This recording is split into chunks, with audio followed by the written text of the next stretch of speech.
Ladies and gentlemen, good day and welcome to Q3 FY2026 Ivalue Infosolutions Limited earnings conference call. As a reminder, all participant lines will be in the listen-only mode, and there will be an opportunity for you to ask questions after the presentation concludes. Should you need assistance during the conference call, please signal an operator by pressing star then zero on your touch-tone phone. Please note that this conference is being recorded.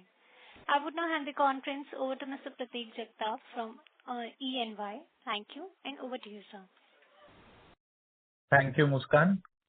Welcome, everyone, and good evening, and thanks for joining earnings call of Ivalue Infosolutions Limited for Q3 FY26. The results have been mailed to you along with the investor presentation, and it will be also available at www.ivaluegroup.com. In case anyone does not have the copy of investor presentation, please do write to us and we will be happy to share it with you. We have the top management with us, Mr. Sunil Pillai, Chairman and Managing Director, Mr. Krishnaraj Sharma, Executive Director, and Mr. Swaroop Muwala, Chief Financial Officer. Mr. Sunil will start the call with brief company overview and business update, and then Swaroop will take us through the financial performance for the quarter and 9 months gone by.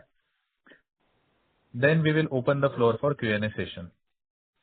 Before we start, I would like to remind you that anything that is mentioned on this call that reflects any outlook for future or which can be construed as a forward-looking statement must be viewed in conjunction with the risks and uncertainties that we face. These risks and uncertainties are included but not limited to what we have mentioned in the prospectus filed with SEBI and subsequent annual reports that you can find on our website. Having said that, I will now hand over the call to Mr. Sunil Pillai. Over to you, Sunil. Thanks, Prateek. Thank you very much. Good evening, everyone, and thank you for joining us for the Q3 FY26 earnings call. Let me begin with a brief update on the quarter. Q3 FY26 was a normalized yet decent quarter for Ivalue. This comes on the back of Q2, which was our best ever quarter. As you know, Q2 was exceptionally strong due to the closure of some large, long-awaited deals that created a very high base for comparison. On a sequential basis, our gross sales declined by 24.5% quarter-on-quarter purely due to timing of deal closures. In our business, large deals are significantly influenced quarter-on-quarter and year-on-year numbers, and such swings are not unusual. However, the underlying momentum of the business remains steady and healthy. On a yearly basis, we are happy to report strong growth. Gross sales grew by 22.4% year-on-year, and the PAT increased by 17.9% year-on-year. This performance reflects disciplined and consistent execution across our core technology segments, which we usually call out, that is cybersecurity, data center infrastructure, information lifecycle management, and application lifecycle management, cloud, and others. Our annuity-led business continues to scale well.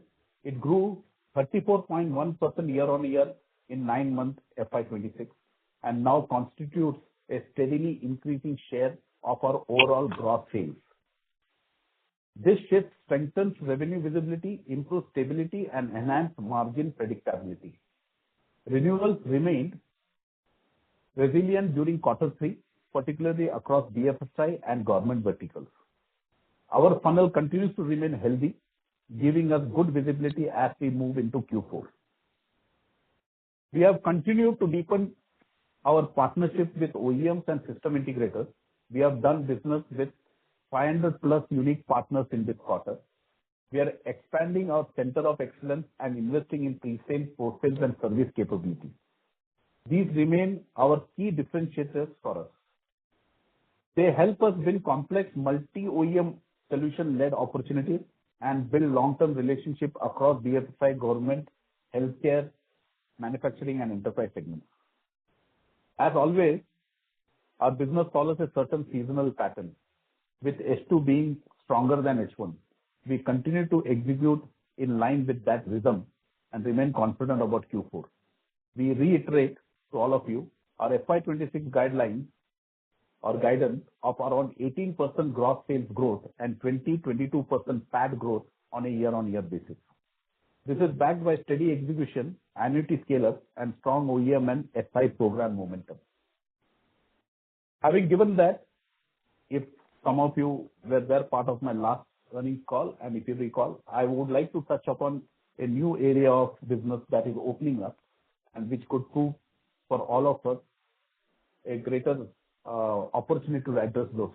And that is, so I'll take a step back and speak about the broader opportunity we see emerging, particularly around AI and OT. India is entering the next phase of AI adoption. The first phase was about pilots and experimentation. The next phase is about AI moving into physical systems like factories, power grids, you name it, like logistic networks, refineries, hospitals, and transport systems, and many more. This is the AI plus OT inflection point that we call it. India's AI market has expanded rapidly from about 1.25 billion in 2024 to nearly 13 billion in 2025. And it is expected to reach around 17 billion by 2027. But today, the constraint is not intent or spend. The constraint is capability. Infrastructure must support high density compute. Security must understand cyber physical risk. Organizations must manage AI models and data over long operating life cycles, especially in mission critical environments. India today has more than 80,000 GPUs deployed. We have 1,263 megawatts of data center capacity operating at nearly 97% utilization. Around 78% of enterprises are using AI in one form or the other in at least one function. However, more than 60% of industrial organizations today still operate legacy OT systems with limited visibility and minimal security integration. This gap is creating a significant opportunity across 4 converging domains, precisely where Ivalue operates. And that is data center and edge infrastructure, cyber security for cyber physical systems, ALM cloud and AI platform, information and model lifecycle management. We believe this convergence of AI with operational system will define the next multi-year technology cycle in India. And it aligns strongly with our capability build-up and strategic direction. Let me briefly touch each of this, how it's going to be operationally beneficial for Ivalue. Let's take data center and edge infrastructure. AI workloads are fundamentally reshaping infrastructure requirements, which we all know. Current data center capacity is operating to near saturation, and India's total capacity is expected to scale to about 8,000 megawatts by 2030. This expansion will require significant investment, not just in core data centers, but also in surrounding infrastructure, edge nodes, power systems, cooling architectures, and managed services. When AI converges with OT, inference workloads increasingly move closer to the edge. If I have to give an example, it's like you have a camera and you take a photo and you send it to the cloud, you process it and bring it. Here I'm talking about an AI tool that is already inbuilt into the camera. So when you take a photo, it processes it then and there itself. That is what it means by closer to the edge. This demands high availability infrastructure, deterministic networking, low latency architectures, and resilient power designs capable of operating in industrial environments. Every large-scale industrial AI deployment triggers parallel investment, both in centralized data centers and distributed edge nodes. This materially expands the opportunity across infrastructure design, system integration, lifecycle support, and managed services. Now, this trend directly aligns with our strength in data center infrastructure and positions us well to participate in the next wave of capacity expansion. Moving on to cybersecurity, which we all know, when AI connects to OT, the attack surface expands significantly. OT-related incidents now account for nearly 25% of major cyber incidences in manufacturing and energy sectors. Downtime costs in OT heavy industries are very, very high. Cybersecurity is now moving from IT risk to cyber physical risk. Growth will be driven by AI-driven threat detections, OT-aware SOC, that is Security Operations Center, automated response across IT and OT, and protection of AI models and pipelines. This shift is a natural extension of our cybersecurity portfolio and aligns well with the capabilities that we have built over the years. Moving on to ALM, that is Application Lifecycle Management, Cloud and AI platform. AI is changing how software is built and managed. AI-assisted development reduces coding and testing time by 25 to 30%. AI-native ALM platforms are growing exponentially. But in OT environment, reliability matters more than speed. Application life cycles are longer. Continuous validation, observability, and rollback capabilities become critical. Enterprises are increasingly adopting hybrid cloud plus edge architectures to support these workloads. Now, this creates a sustained demand for enterprise-grade application lifecycle management and cloud platforms, another area which we are building strong capabilities. Last but not the least, information lifecycle management. AI is only as trustworthy as the data behind it, which we all know. Organizations now need to manage training data, real-time OT data streams, model drift, regulatory compliance, and long-lived models operating in physical systems. ILM becomes foundational for safe and explainable AI. Demand for AI-ready ILM solutions is accelerating across regulated sectors. This plays directly into our ILM focus. If you look at the combined impact of infrastructure, cybersecurity platforms, and lifecycle management, the opportunity linked to AI-driven infrastructure transformation is substantial over the next few years. And that is where we are building our capability to play a larger role. A significant portion of this opportunity will come from OT-heavy sectors, where AI adoption directly affects physical systems, operational continuity, and safety. These industries will require deeper investment across infrastructure, modernization, secure connectivity, intelligent platforms, and long-term lifecycle governance. Our positioning across these four pillars gives us structural relevance to this next phase of technology adoption. It is not a tactical opportunity for us. It is aligned to the core capabilities we have built and strengthened over time. As we speak, all these trends give us strong confidence and momentum as we move forward to FY27. Looking ahead, we see continued strength in the business. We expect sustained double-digit growth supported by further scale of our annuity business, increasing contribution from AI-led infrastructure and cybersecurity opportunities, which I mentioned already, expansion in services and managed offerings, continued operating leverage as scale improves. Our focus remains disciplined, profitable growth, healthy cash flows, and long-term value creation. We are investing in capabilities, partnerships, and execution depth that can sustain performance over multiple years. With that, let me hand over to Sarup to walk you through the detailed financial performance. And thank you for having the patience to listen to me. Over to you, Sarup. Thank you, Sunil. Good evening, everyone. And thank you for taking your time for joining our Q3 earnings call. It's a pleasure to meet you all once again.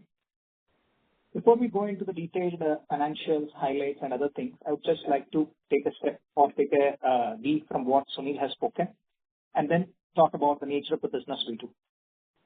In our business, we support large enterprise customers in their digital transformation journey. We support them across our four tech segments, which is cybersecurity, DCI, which is data center infrastructure, ILM, information lifecycle management, and ALM, application lifecycle management, cloud, and others.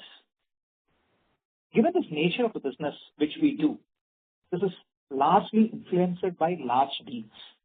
Our average deal size is anywhere around 1 crore, with the largest deal going up upwards of 150 crores. Hence, when you look at the numbers and when you look at the performance, looking at it on a mere quarter basis can be a bit myopic if there are any large deals in the current quarter or the previous quarters. For example, if you take our last 12 months performance, we would have grown in close to around 20% on gross sales over compared to the previous 12 months, and our PAT is north of 22-23% growth as compared to the previous 12 months. Having said that, if you look at the key highlights for the quarter and the 9-month period, it is like this. We have seen growth in the gross sales for the quarter and for the full year.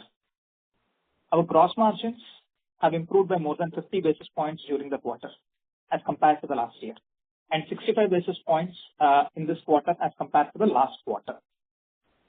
Our annuity business grew around by 34.1% on a year-on-year basis. Working capital days have been predominantly flat at 51 days. We are currently sitting on a strong pipeline of 4,500 crores, which we believe will be closed in near future. Finally, I think this quarter shows a strong performance in terms of financial prudence, operational discipline, which helped in GM growing faster than sales and PAT growing in faster than the gross margin. Let us look at a quick summary of our performance for the quarter and the 9 months gone by. Gross sales for the quarter stood at 670.1, which is around 3.1% growth year-on-year. Gross sales for the 9-month period stood at 2,164 crores, reflecting a strong growth of 22.4% on a year-on-year basis. This growth has been a broad-based, not just in one sector or anywhere. It has been a very broad-based things. On a net basis, our net sales stood at around 225.7 crores for Q3 26. This is a degrowth of 9.6% on a year-on-year basis. For the 9-month FY26, the net sales stood at 783 crores. This is an 18.3% growth on year-on-year basis. As you all know, we measure our business on the gross sales. The difference between the gross sales and net sales is because of the change in the hardware and software mix. Talking about the revenue mix, 3 of our 4 segments have grown on a double-digit basis during the 9-month period. Cybersecurity has been our main go-to engine, and it has grown more than 30% on a year-on-year basis, while both DCI and ILM grew by 16 and 23% respectively during the same period. Our annuity-led business has been a core strength and differentiator for us, which has contributed to around 41.9% of our gross sales for the 9-month period. This grew by 34.1% on a year-on-year basis. This showcases the strong revenue predictability and cash flow quality which we have generated over the period. Our gross margin stood at 58.9 crores, and this gross margin percentage is at around 8.8% on gross sales. Our operating EBITDA for Q3 FY26 stood at 30.1 crores. This is 7.1% growth on a year-on-year basis, and for the 9-month period, it stood at 90.4 crores. This is a 19.9% growth on a year-on-year basis. The PAT for us stood at 20 crores. This is a 12.1% growth on a normalized basis on a year-on-year compared to the last Q3. The PAT for the 9-month period is 60 crores. The overall growth is around 26.9% on PAT on the year-on-year numbers.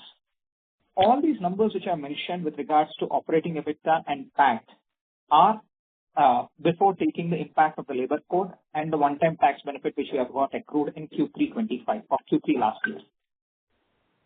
Now, let us spend a minute on the impact of the labor code. I'm sure as investors you would have seen in many other companies as well that the new labor code which has come in warrants the organizations to make provisions as per the new definitions of wages which is there. As an organization, we have taken that approach for making provisions with regards to gratuity and leave encashment, and we made an incremental provision of around 5.7 crores to this effect. As a company, we are in the process of restructuring the salaries of the employees so that we'll be in compliance with the labor code. There is a high likelihood that this provision might change, in fact, come down once the entire restructuring is complete. We'll share the exact details once the entire restructuring activity is complete. Moving on, if you have to talk about certain return ratios and balance sheet figures, our working capital continues to be a good number without any great changes as compared to last year. The net working capital days is around 51 days for the quarter ending or for the 9-month period ending 31st December 2025. Our adjusted ROCE before the exceptional items, which is the impact of the labor code, is at 21.5% and ROE is at 15.3%. We remain committed to a margin discipline, cash conversion, and balance sheet strength while executing towards our FY26 objectives. We still are confident of achieving our stated goals of around 20% on a gross sales and 20 to 22% on a PAT growth on a year-on-year basis for FY26 as compared to the previous year. Thank you for joining us. I will hand over to the moderator to open the floor for question and answers. Thank you very much. We will now begin the question and answer session. Anyone who wishes to ask question may press star and 1 on the touchtone telephone. If you wish to remove yourself from question queue, you may press star and 2. Participants are requested to use handsets while asking a question. Ladies and gentlemen, we'll wait for a moment while the question queue assembles.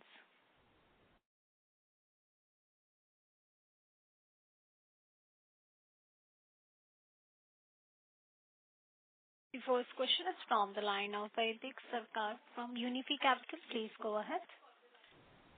Yes, man. Hi, morning, and thanks for taking my question and a couple of them. We understand the impacts of the large deal in quarter 2, but including that as well, for us to meet our annual targets of FY26 calls for a certain high mark in Q3, right? And we've passed that, which means now the high mark stands transferred to Q4. Given that we're 1/3 into the fourth quarter, gentlemen, are we on track for this number? And I'm obviously talking about just the PAT number, which is 22% YOY growth. Or is this endeavor significantly back-ended towards the last 2 weeks of March, where we expect to close a few deals?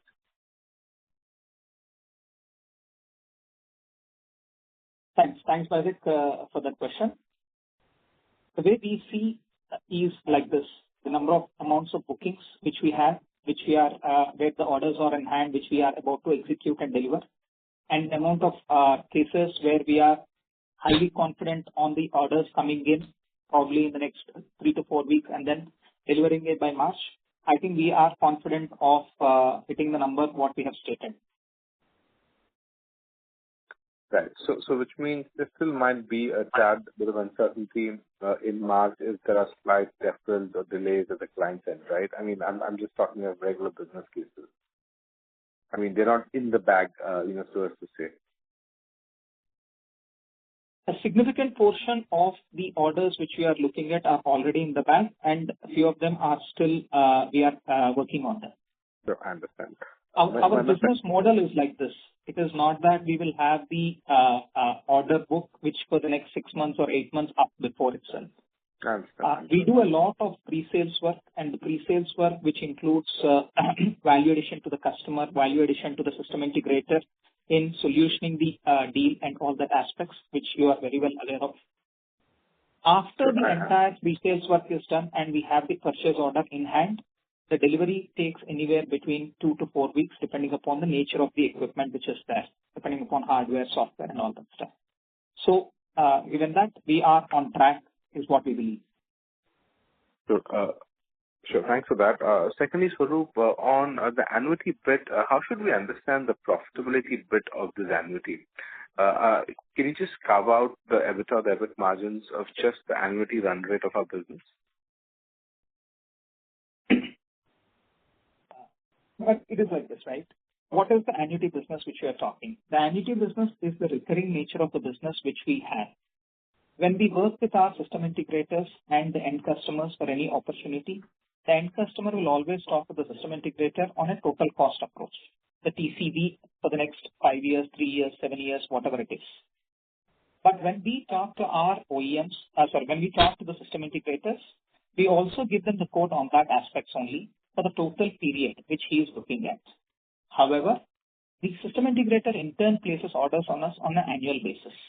So at any given point of time, we know that what are the deals which are going to come back to us in the next year and each quarter, and that we call it as an annuity recurring business for us.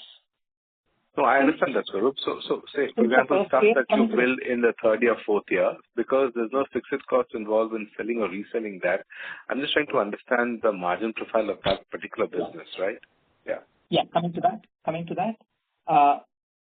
When you see on a gross margin basis, there will not be any significant difference between the first sale as well as the renewal sale, because all of them are negotiated together at a single point of time. But when it comes to the EBITDA margins, while as a company we don't track the EBITDA margins per the annuity business separately, but what we can tell you is the sales effort which is required for the renewal business is significantly lower than that of a new sale. Hence, our EBITDA margins will be significantly higher for our renewal business. It will be higher by at least 1 to 1.5 percentage points as compared to our normal business. Yeah, no, I'm just trying to understand why the carry on that business or, your gross margin on that business doesn't come down to PBT. Because, I mean, if this is a SaaS solution that you're selling and there's no incremental fixed cost involved, ideally, a bulk of that should just flow down to your PBT, right? I mean, am I missing something in that construct? I mean, you're partially right on that. That is what I'm trying to say. The sales effort for our renewal business is significantly lower, but you'll have certain amounts of fixed costs, which are office rentals, everything which gets apportioned. Second, you'll have the people who drive the entire renewal business, where you have to talk to the OEMs, system integrators, get the orders loaded, ensure that the entire products are delivered, the operations teams, the finance teams, everything are there. Hence, it will not be a complete flow down into a PBT, but the cost will be significantly lower. That is the reason why we are saying that it will be at least 100 to 150 basis points more than the normal business in terms of an EBITDA. Got it. And lastly, in Mr. Pillai's opening remark, I think he alluded to the fact that he expects sustained operating leverage at the business level, right? So how should we read this in terms of your margin cadence, in terms of how your margins should look 12, 24 months down the line?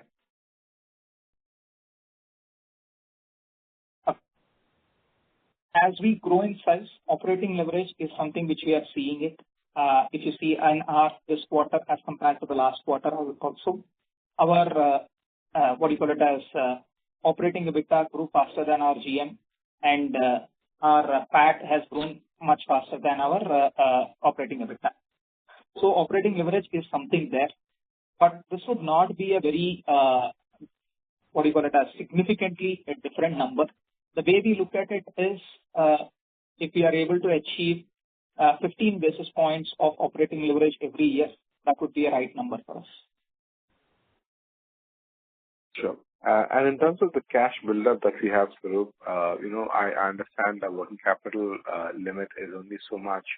Any comments on your cash utilization in terms of incremental M&A or payback to shareholders? I know we've discussed this in the past. But any new thoughts on this on this subject? Yes, we have discussed this in the past, Vaidik. First, yes, we believe that we are in a unique proposition addressing the Indian customers. If there is any suitable M&A opportunity, which we always look for, and if there is something which is progressing well, we'll keep you posted on that. But what I can say is we'll be looking out, and we are looking out in the market. If we can get good opportunities, we'll definitely keep you posted on that. The second portion is with regards to the paybacks to the shareholders, either in the form of dividends or buybacks or whatever it is, we discussed in the past. As we mentioned, the board is of the view that let the first year go by after the full year performance in the listed space. And at that point of time, the board will discuss and take a call on that. All right. Thank you, gentlemen. All the best. Thank you. The next question is from the line of Amar from Lucky Investment Managers. Please go ahead. Yeah. Am I audible to you? Hello. Yes, Amar. Yeah. Hi, sir. Thanks a lot. Firstly, on the performance front, what I understand here is that in Q2 we were having a very decent pipeline, and strong growth was expected in second half. So firstly, on that line, a 3% growth on a year-over-year basis on a third quarter, is there something like, do we see the spillover effect or something like that in the fourth quarter? Yeah. Couple of points on that. Thanks for that. Yeah.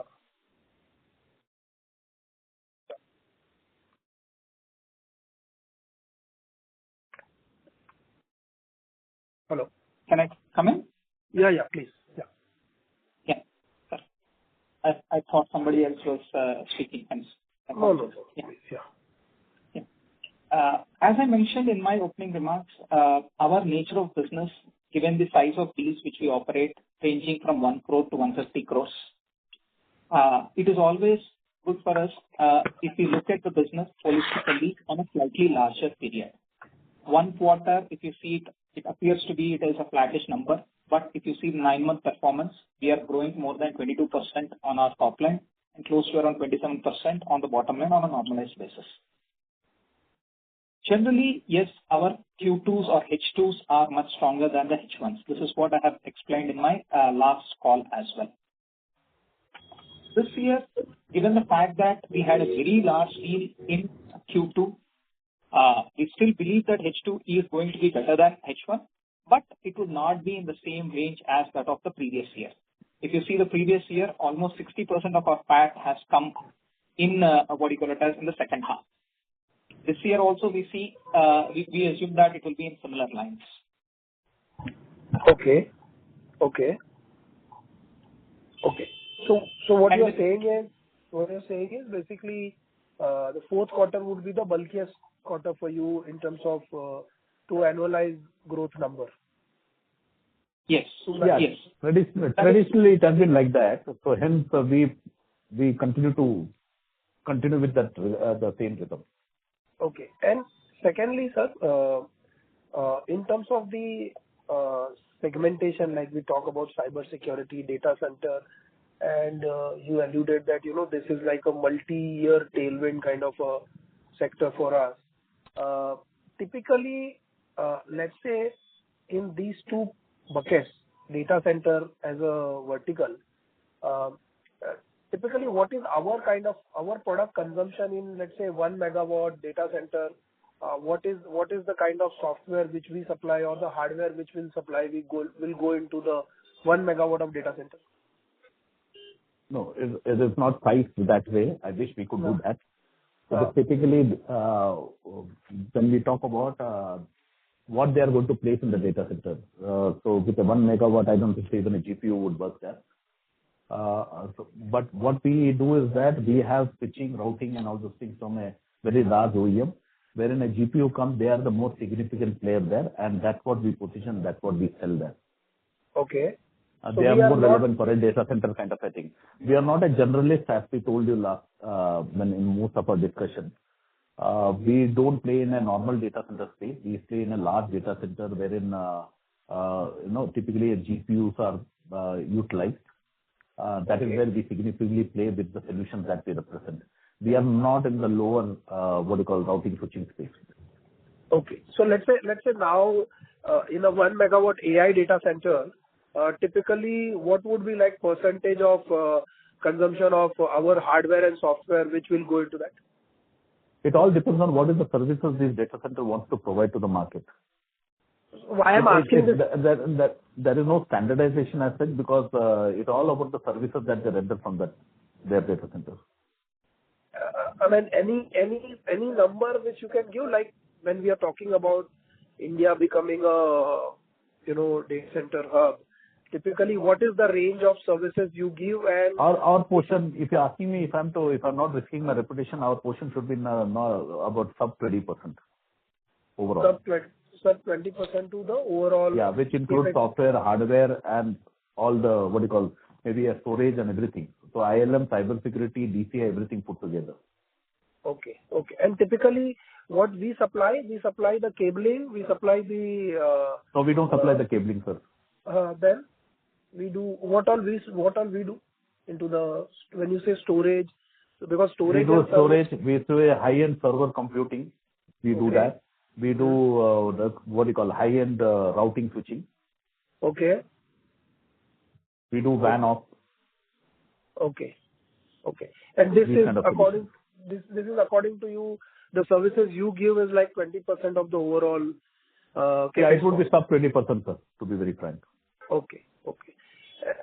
It all depends on what services they provide. Then if cybersecurity comes, they want to secure certain data that has been stored, then obviously our pie keeps going up. It all depends on that. But then since you asked me 1 megawatt, you want to relate it with that, I'm saying it would be sub 20%. Okay. And typical.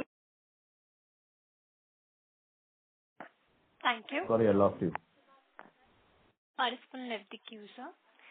Ladies and gentlemen, in order to ensure that management is able to address questions from all the participants in the conference, please limit a question to 2 questions per participant. Do you have follow-up question? We request you to rejoin the queue.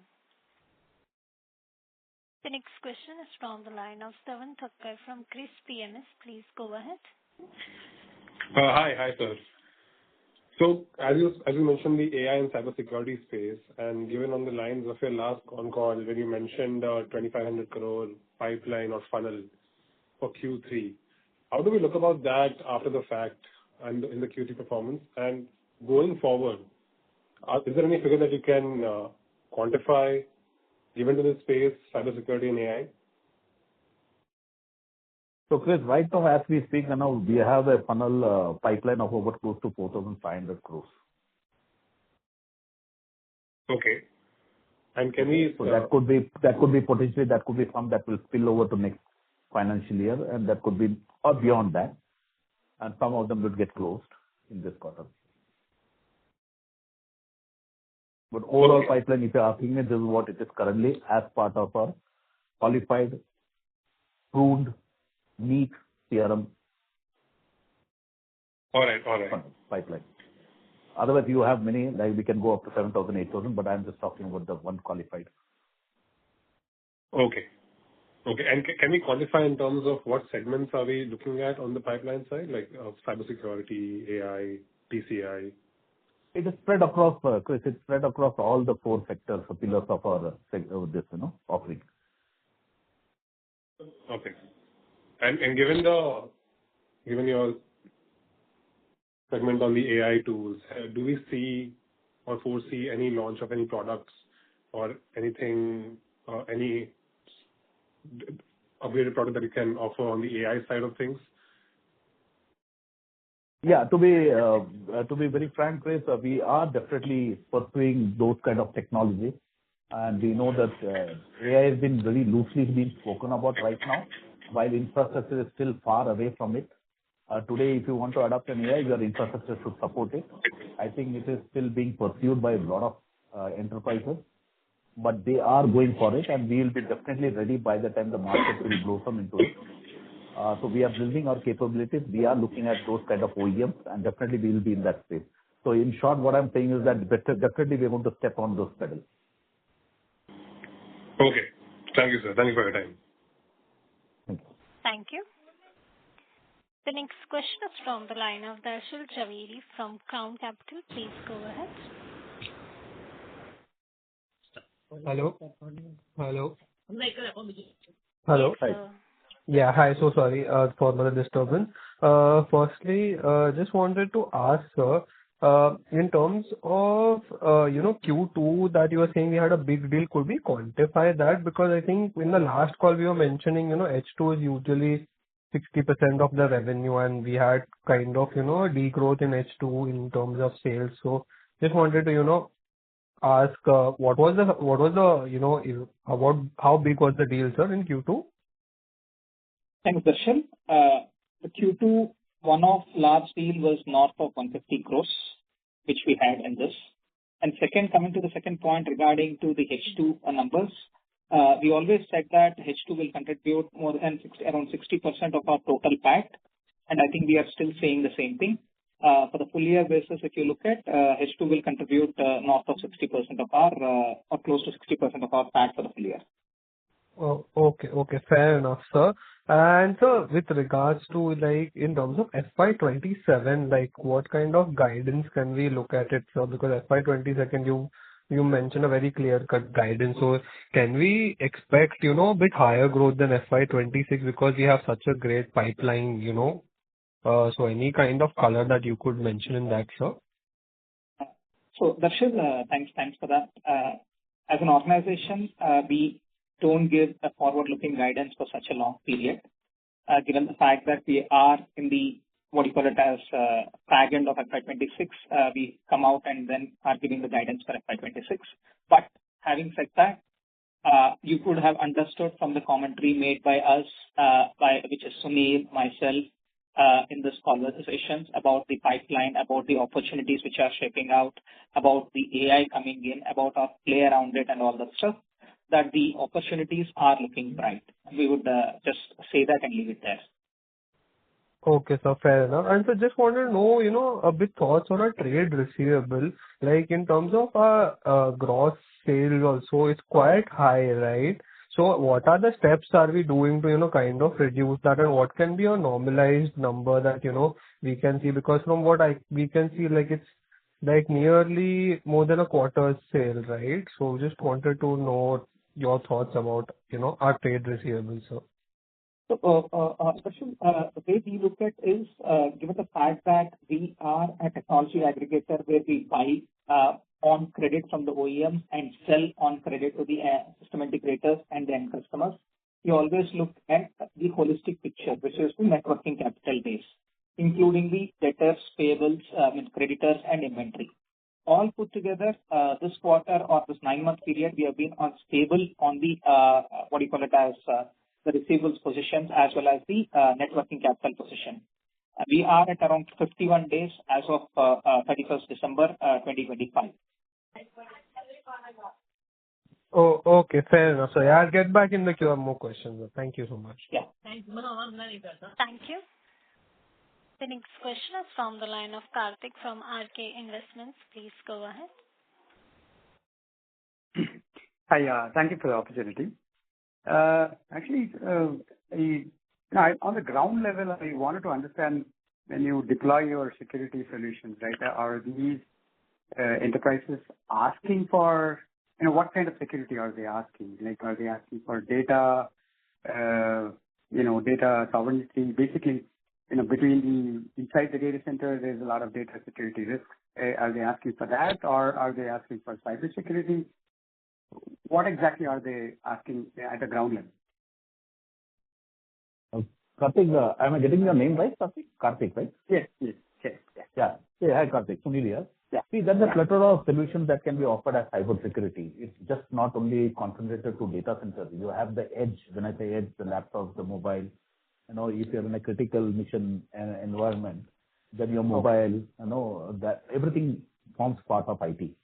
So we secure end-to-end from data center to the edge, and in between data in motion, data at rest, everything needs to be secured. So there are multiple. I think that sky is the limit in terms of the offering that we have from cybersecurity perspective.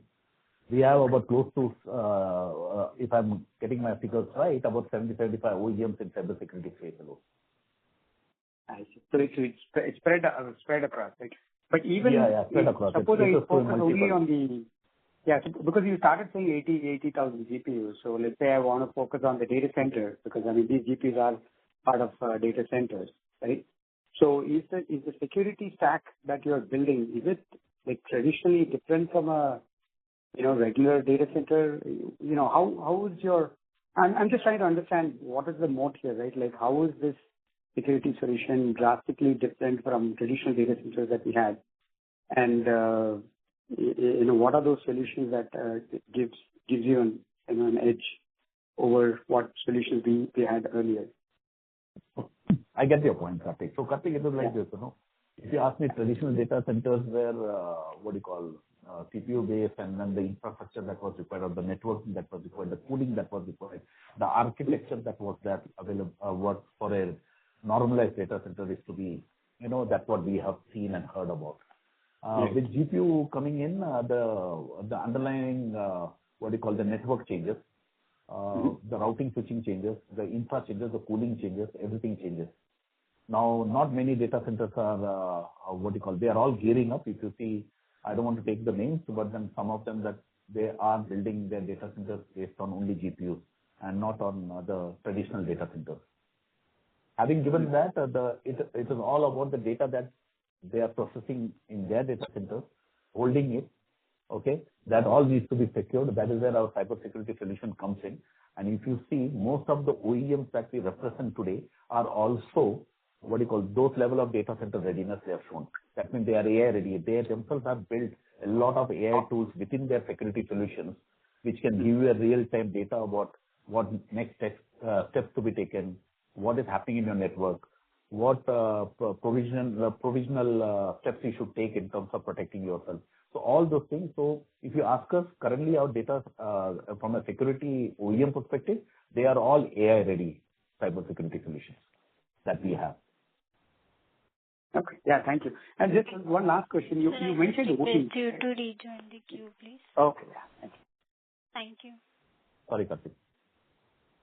The next question is from the line of Patanjali from Nuvama. Please go ahead.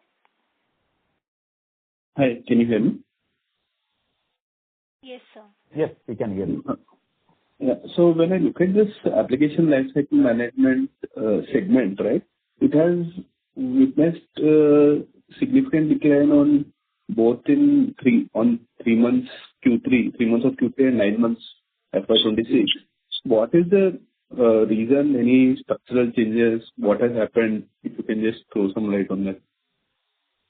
Yeah, so there has been a significant drop. We noticed that, and we are also we are working on it. What happened is that we got this, as we mentioned to you in the past, if you have heard us, this ALM segment of the market has been fairly new for us. We just brought in it. We got ready about 1.5 years back. While we were planning as a numbers for this year, we somehow overlooked that is something called as TCV and ACV, total contract value and annual contract value. We, in a normal course of business, we used to take 60% of our total contract value towards annual contract value. That is in the first year of billing. But in this ALM space, it is not like that. It is generally, typically what happens is that it is 25% annual contract value as compared to a 60% contract value. So we went wrong with our numbers a little bit here and there. But then having said that, we may not achieve 100%, but in Q4 we are likely to bounce back at close to about 70-75% of our budget figure. But we are course correcting it in the subsequent coming financial year. We are taking numbers according to that.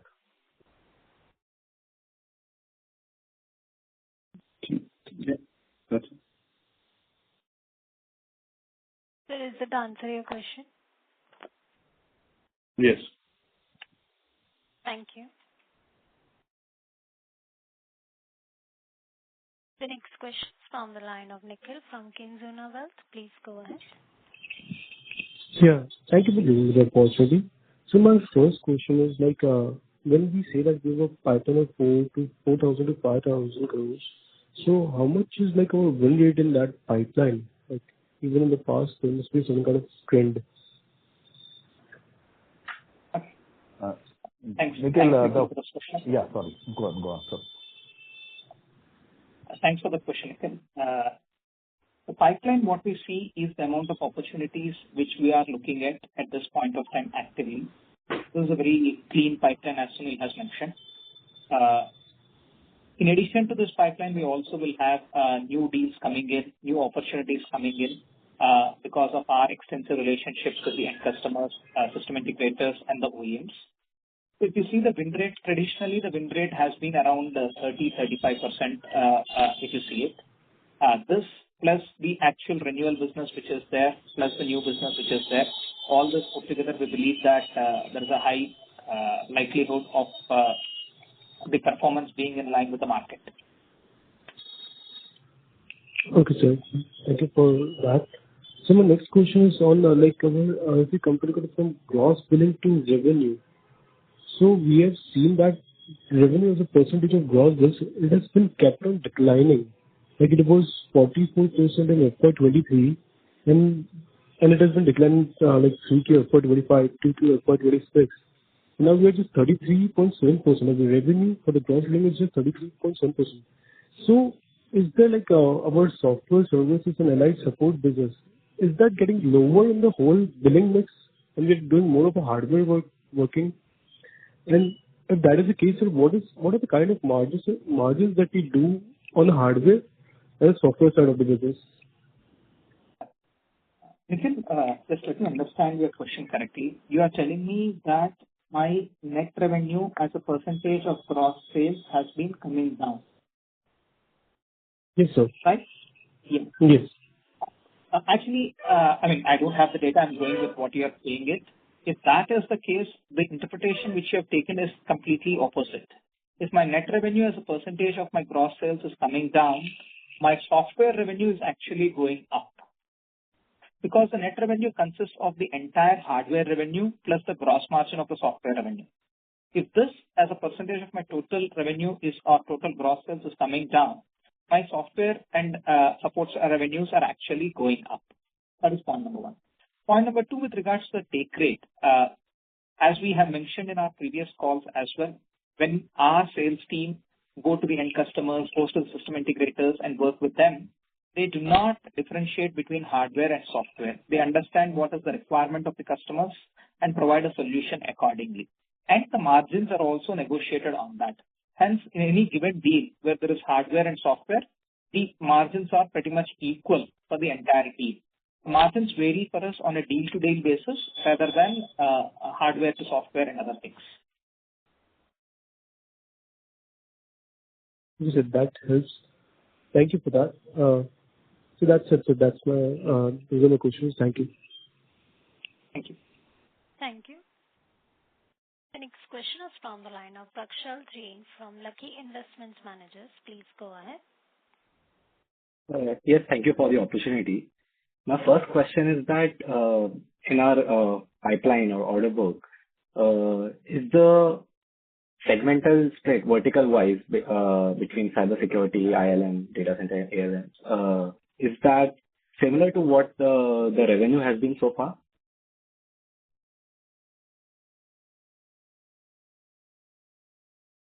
Just 1 second.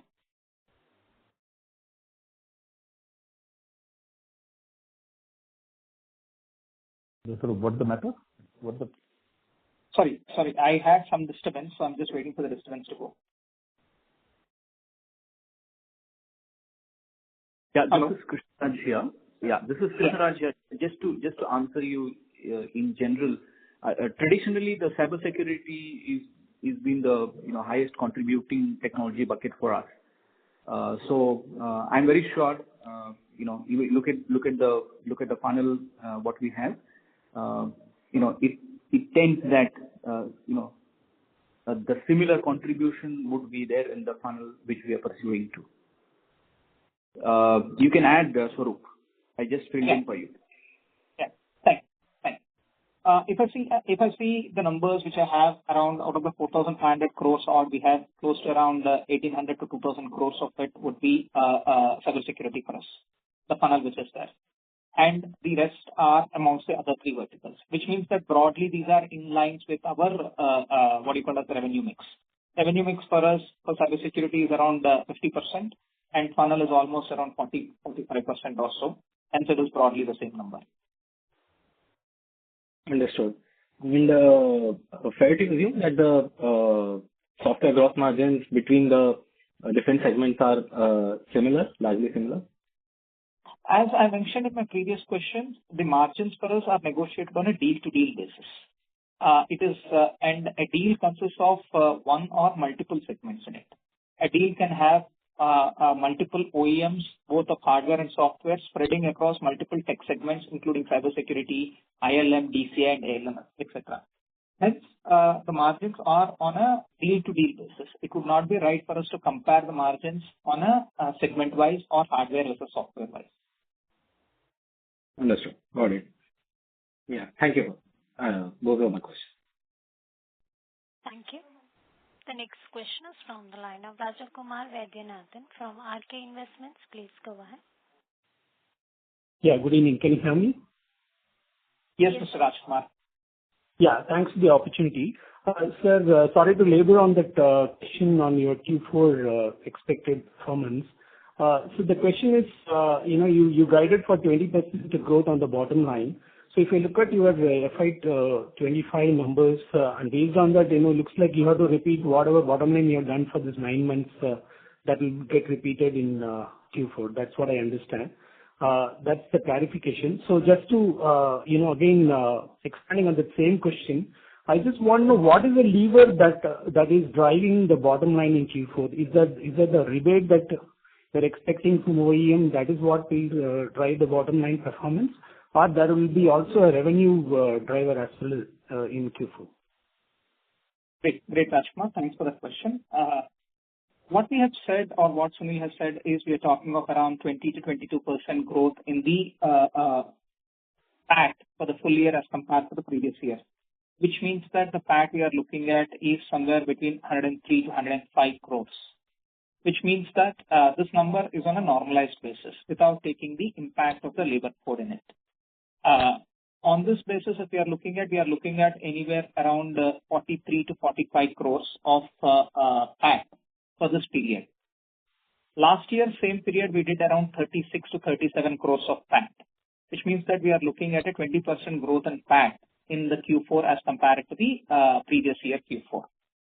This is as impacted by multiple things. Yes, the rebate is there, which is one element of it. And definitely for us, Q4 has been significantly larger in terms of the revenue contributions for the full year per se. The higher revenue with fixed cost being fixed, our operating EBITDAs and the PBTs will be higher in this quarter. That has been a historical trend, and we believe that it will continue the same this year as well. Okay. And the second question, just a housekeeping question. So I see when I see your September cash flows, I see almost a 40 crore tax payout vis-a-vis a 10 crore tax provision.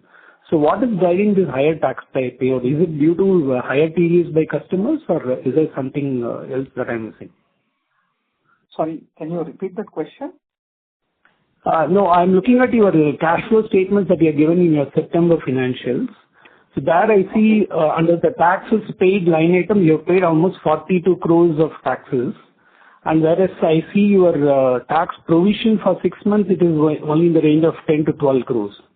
Okay. So what is driving this higher tax payout? I'll explain you, right. If you see the nature of the business which we are, as explained in the previous question, we are significantly high on software. When we sell our software-related businesses to our customers, they deduct TDS, a TDS of around 10%. Whereas our effective tax on our gross sales is somewhere around 1 to 2%. Given that there is a high amount of tax which is deducted by the customers, and then we will get in the form of income tax refunds. Yes, we apply every year for the LDC, lower reduction certificate, and we operate at a lower reduction certificate of 2.5%. Still, at the beginning of the year, we estimate we work with some 500 partners. There will be new partners coming in each year. Those guys will be deducting at 10%. There will also be certain partners where they grow significantly as compared to the other partners, where they cross their limits of LDCs and higher reductions happen. Hence, you always will see the higher, tax paid than the actual tax liability which is there, and this amount is being refunded. On a yearly basis, if you see, last year we would have got around 40 to 45 crores of refund from the income tax department. Okay, got it. I think there is some optimization you can see, you can make there. If you can do go for LDC, which you kind of articulated. Yeah, we are working with the department. Hopefully, department will be more considerate towards us. Yeah. Okay. Thank you so much, sir. Thank you. The next question is from the line of Ritesh from Lucky Investment Managers. Please go ahead. So this on the pipeline side or on the order book side, can you give us some numbers in terms of the last 3 quarters, how it would have changed, and vis-a-vis some comparison last year, so that we get some trends in terms of how the visibility in the business is improving. Okay. Thanks, Pritesh. I would like to call out like this, right? This question regarding the pipelines have started coming in only after we have gone public from investors like you, and only from the last quarter onwards, we are adding up things and then talking all this stuff. Sorry, just a second. Yes, Asha, let us extend and address all these 4 questions which are there. I know we are running out of time, but let us extend this, which is here, and address the questions. Yeah, sorry, some housekeeping here. Pritesh, just coming back to your question, right? Over the last 2-3 quarters is what we are measuring the, what you call it as pipeline on a quarterly basis and see how it is there and then moving ahead. Until then, our way of estimating the business, forecasting the business has been slightly different. Now, with regards to the pipeline, I think this 4,500 crores of clean pipeline which we see is considerably better than the previous quarters. I think last quarter I made in my call I've said that as of last quarter we had something around 2,500 crores of pipeline. This has moved to around 4,500 crores. That itself says that it's a very positive sign. You said that the way you forecast your business has changed after listing. So obviously we don't know the methods of your forecast before listing, but how confident are you in terms of delivering based on whatever your revised forecast methods or revised visibility methods are in place? So how confident are you to deliver the growth guidance? I think the major change in the way in which we forecast has moved from yearly to quarterly. Because before a listing life, you're always on a quarterly basis. So after speaking to us, people like us, your guidance, your forecasting has started moving quarterly. So which means you become more granular in your forecasting. It's a good way. Yeah. So everything is should we believe it? You have gone more granular and you're more confident on your, now you're talking about the next quarter and the full year, right? So I think we're talking of, Pritesh, we're talking of this quarter per se and this full year per se, and I think we are fairly confident of what we are talking. Oh, okay. Perfect. That was assuring enough. Thank you very much, sir. Thank you. The next question is from the line of Patanjali from Nuvama. Please go ahead. Hi. This is a more generic question, but just to get your views, right? So, see, over the last few days, we have seen a lot of noise around AI, and today also we have seen a lot of sell-offs in this IT sector, right? So, there are 2 questions there. Firstly, does AI have any impact in the way we do our business?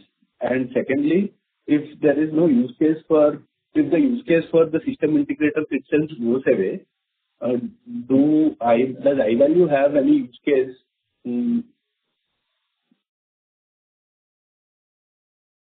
Hello. Yeah.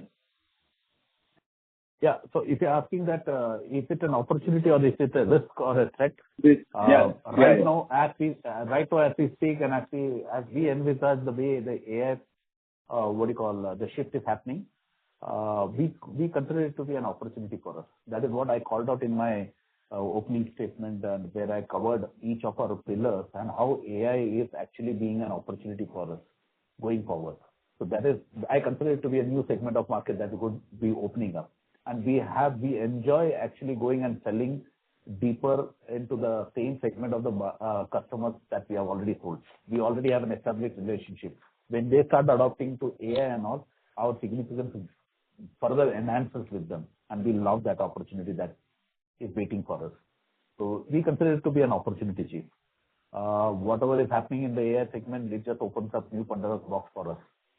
Because we deal in a sector which is a sunrise sector, and we consider that sun will never set on this kind of a sector.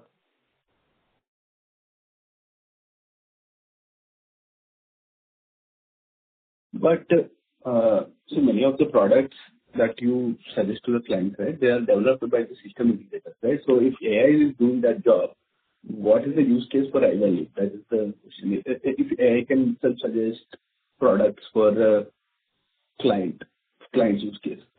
See, at the moment, what happens is that, yes, I know. During our earlier presentations, we did mention that why we tag along with the SI and why can't we do deals directly with customers.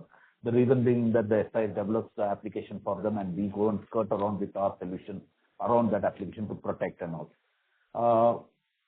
At the most, what would happen is that let's assume that because of AI, an application gets the SIs get impacted because of that. They may not be so relevant for application development, and customers will start doing it on their own. How much ever you do using AI, the assisted intelligence, you need to get a human interface to put those logics in place. So we consider that worst come worst situation, which I don't foresee, but in an event, since I have to answer to your question, if I worst come worst, if I envisage that SI may not be relevant, we will still continue to be relevant, because whatever the customer is going to do at his place, we need to still do whatever we are doing with an SI today. We need to still come and skirt around the application that you develop in-house, and the data that the data needs to be protected, needs to be available, needs to be scalable. We'll continue doing that with the customer. The only change would happen is that I'll have to start billing to the customer directly, if they see no relevance with the SI system integrator, which is not going to be the case. I'm talking about a worst come worst case. Yeah, this is Kiaris here. Just to add on what Sunil said, adopting AI at very large enterprise is a huge exercise. It just can't happen overnight. So the role of an SI, role of a product, role of an application continue to be there, because we have just started the journey of AI. AI need to be adopted at every layer of data, network, a complete infrastructure of application. So it is just a beginning, sir. There is a huge amount of work for every partner in our ecosystem. It's not going to see an end very easily. That's for sure. That's all from me. Thank you. Thank you. The next question is from the line of Darshil Javeri from Crown Capital. Hold पर रखा है, कृपया line पर. The next question is from the line of Amar from Lucky Investments Managers. Please go ahead. Thanks a lot for the opportunity. Sir, two questions. In terms of the data center penetration, are we penetrated to 100% of the market? I mean, what would be our market share, let's say, in the overall data center offerings of our product? Yeah. So, Amar, when we say data center, typically what comes to our mind thought is that the Yotas of the world, or the controllers and the next gens of the world. You are more into the in-house data center, right? Enterprise. Yeah. So when you talk about you talk about just taking names. Please don't relate anything otherwise. Like HDFC Bank or ICICI Bank or all these people who have got data centers, they have their core applications running within the premises. Now that is where we come relevant. So we have solutions to cater to that. Also, we can cater to the on-cloud data centers, or a co-location data centers. Right. So we as a player would be, what kind of market share will be dominating, let's say, in the on-prem data center as well as the co-location data center? Honestly, we have never validated or evaluated ourselves in that nature, but good that you brought this point.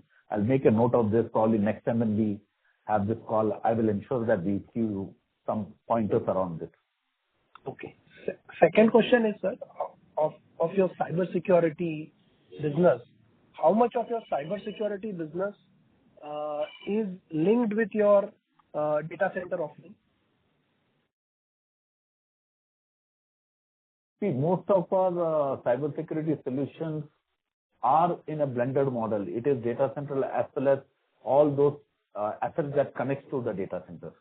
So you cannot alienate data center separately to all those infrastructure that connects to the data center. So we cater to both the segments of the market. So it is not data center.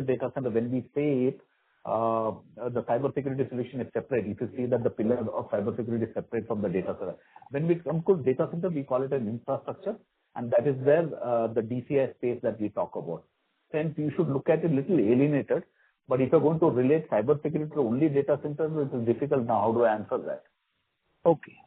No, what I was trying to understand, let's say, when you say about the data center security, NOC, SOC, WAF, everything linked to that, and then is it enterprise-grade cybersecurity offerings also we do along with the data center? I mean, just trying to understand from that. So data center is separate from a NOC and a SOC and all. Not many people will ever go and put it alongside the data center, while you will have a NOC and SOC outside of it, monitoring what is happening there. But a NOC and SOC is separate to the data center. Correct. Yeah. Just to add on Sunil's explanation on that, sir. If you look at data center, there are two kinds in general if you talk about. One is in premises and another one is in the cloud. Okay. So the data is there in both the places. Hence, the security is must in both the places. It could be a CapEx sector, very much requires cybersecurity. If the top data center, which is cloud in other sense, need maybe one notch more cybersecurity than the on-premise. So it's an opportunity for both the places. And most of the time, it is a same solution, rather similar, I would say, which works on both the sides. So we have offerings covering both on-prem and on-cloud, on cybersecurity. Okay. On-prem and on-cloud. So that on-prem and on-cloud, everything is clubbed into the cybersecurity segment, right? Everything is... Absolutely. And sir, like cybersecurity as a segment, data center as a segment, itself is growing by at a high, very, very high industry growth rate. Now, given that we have a large part of revenue coming from it, so don't we see acceleration in our overall growth rate, given that now the acceleration in the industry is coming at a higher pace? So you guiding about just 18-20% growth rate, is it very conservative growth for the company? Yeah, kind of. But if you look at it, all those news that comes as data centers, as I called out in my opening reading, if you see data centers, you start with civil work and rest of the things. So what is happening? They're putting the infrastructure in place. Rest of things will come. Now that is where we are seeing that there could be a potential requirement that will come up in next year and the subsequent years. So the next 5 years is going to be a journey. We are watching those data centers, at what level it is, at what life cycle it is, what is the readiness. Based on that is what we are. If you remember, Adani was talking about their data centers about 3 years back. Now it's what is taking shape. So that's the case. So yes, there are a lot of data centers that is mushrooming. They are talking about it. A lot of people are investing in the infrastructure from civil work to building to cooling to all those things. Once they are ready, that is when our role will start. So yes, we are looking at a very ambitious figure, but we would like to keep it as moderate as possible in terms of our growth, which we have told you, and we'll maintain that. Least that we'll do is that we'll maintain that. Got it. Definitely. We all can ask for better. Even I would ask for better, but we'll not shy away from doing those greater numbers. But right now, I would like to give you a moderate outlook. Got it, sir. Got it. Thank you, sir. Thank you. Thank you. The next question is from the line of Radhakumar Vaidyanathan from RK Investments. Please go ahead.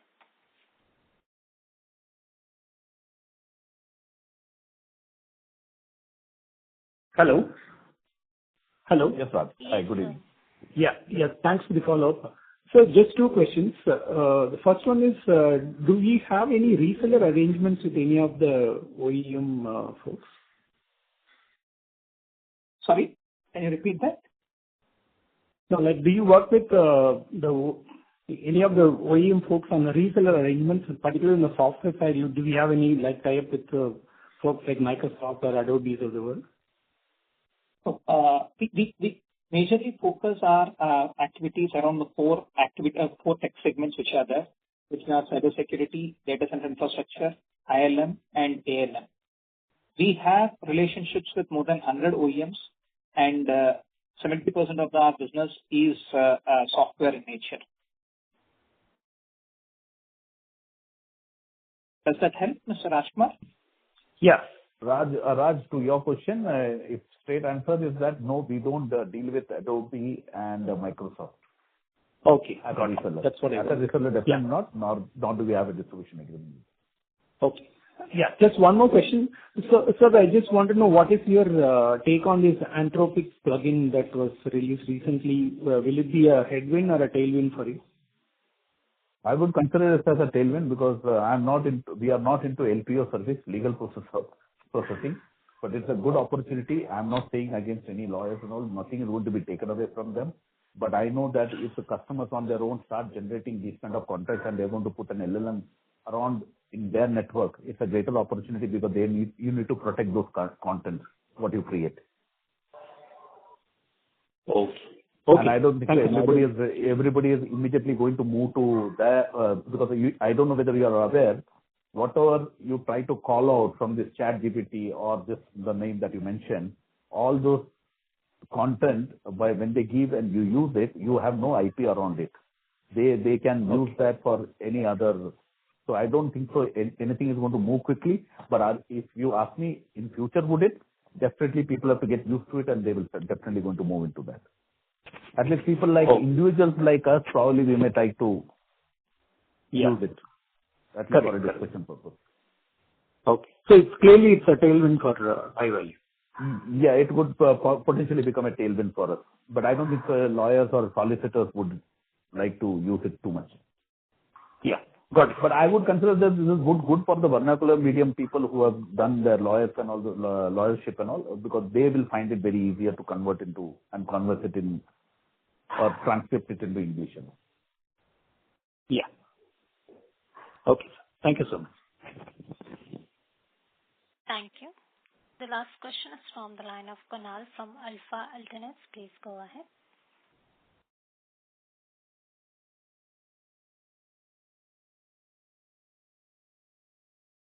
Yes, Mr. Concall, go with the question, please.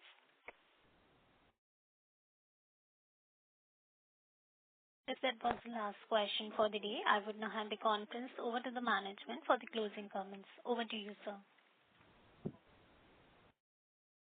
Yeah, this is Gareth here. It's been nice to interact with all of you today. Thank you for your continued support. Thank you. Swaroop here. Thank you for joining us today. It was really great interacting with you. Any open questions, please feel to reach out to us. EY is our IR and you have my contacts as well as theirs. So please feel free to reach out for any open questions. Thank you very much, gentlemen. Thank you. Thank you. On behalf of Ivalue Infosolutions Limited, that concludes this conference. Thank you for joining us, and you may now disconnect your lines. Thank you. Thank you. If you found this video helpful, please like, share and subscribe to Concall India for latest upcoming Concall.